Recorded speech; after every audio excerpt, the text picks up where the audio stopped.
Premier ministre chinois, c'est de la Chine, qui est un pays qui a réussi à devenir pratiquement autonome dans toutes les industries, en matière de savoir, en matière de création et surtout de brevets. C'est un des pays, on va dire le pays qui produit le plus de brevets technologiques chaque année. La Chine est devenue quelque part incontournable grâce à un travail acharné des autorités, du peuple chinois. La Chine, c'est un pays qui a réussi quand même à rattraper d'une manière quand même qui a marqué l'histoire, son retard sur le plan technologique. Elle a carrément une maîtrise totale dans tout ce qui est nouvelles technologies, que ce soit dans l'aviation, que ce soit dans les industries, toutes les industries techniques. Au cours de la session plénière, la Chine s'est engagée à continuer d'élargir son ouverture extérieure de haut niveau, ce qui apportera des opportunités de développement à la Chine et au monde, en particulier aux pays en développement. En matière d'ouverture, la Chine, je trouve qu'elle a déjà assez fait. Et le fait qu'elle ambitionne d'aller vers plus d'ouverture vers le reste du monde, ça ne pourrait qu'être salutaire pour son économie et surtout pour ses partenaires, parce que la Chine est dans une relation bien plus différente avec ses partenaires, notamment africains.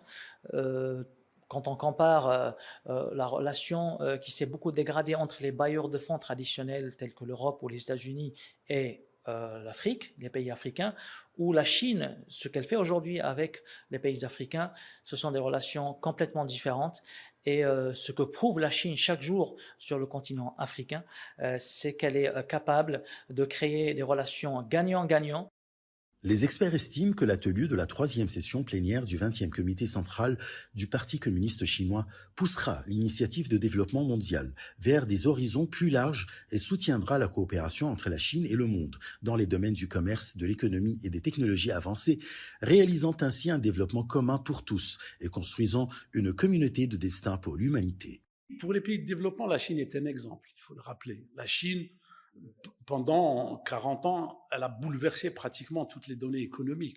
Et le génie chinois consiste en une chose qui est très importante, c'est qu'elle a construit une économie de marché avec une logique de distribution socialiste, chose qui n'était pas ni imaginable avant, ni réalisable dans l'esprit de certains. Donc le génie chinois, a constitué de créer quelque chose qui n'existait pas. Donc les logiques de marché sont présentes en matière de rentabilité et d'efficacité économique, et c'est comme ça que la Chine arrive à être compétitive par rapport aux États-Unis, à l'Europe. C'est quelque chose d'important.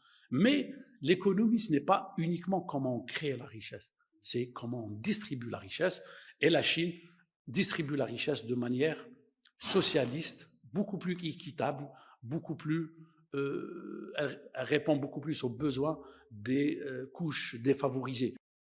Cette session est considérée comme le début d'une nouvelle ère au cours de laquelle la Chine recherche un progrès social et économique à long terme, en particulier après le succès de ses efforts de réforme et d'ouverture au cours des dernières années, qui se sont concrétisés par la création de plus de 20 zones pilotes de libre-échange, l'exposition internationale d'importation de Chine et la coopération dans le cadre de la ceinture et la route. Ashraf Massoud pour CGT1 français.